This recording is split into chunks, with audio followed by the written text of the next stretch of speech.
Hey, this is a Speedmaster high-rise single plane for a Ford 289-302 small block. Again, I was just kind of making this video just to help people that are maybe wondering what type of quality you get from Speedmaster or procomp on these intakes. I think they've come a good long ways since they originally came out, but you can definitely see they're still maybe not quite the same as maybe an Edelbrock or a Wyand or something like that if you can find them. This one has the high sheen finish. It's a little bit different than the Windsor one I picked up because it tends to be kind of smooth. It's almost like it's polished, whereas the other one just seemed to almost have a high sheen paint or coating over the casting. This one seems to be smoothed out. Most of everything on it, again, seems to be fairly good.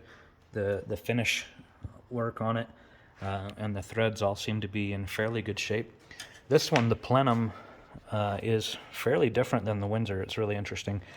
I kind of like it a little bit better, but it's definitely rough. You can see some of the transitions here, and on some of these, it just needs a little bit of cleanup.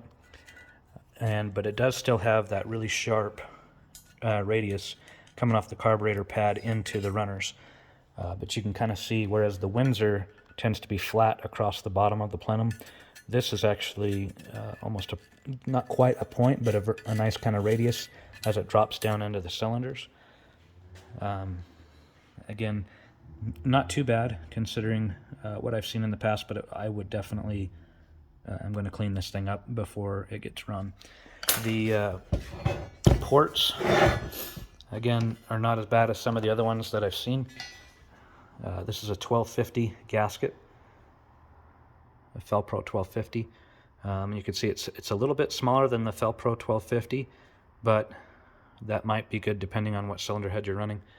And if it needed to be gasket matched, that's not a hard deal to do. So again, overall, I think that for the money, it's probably a decent little intake.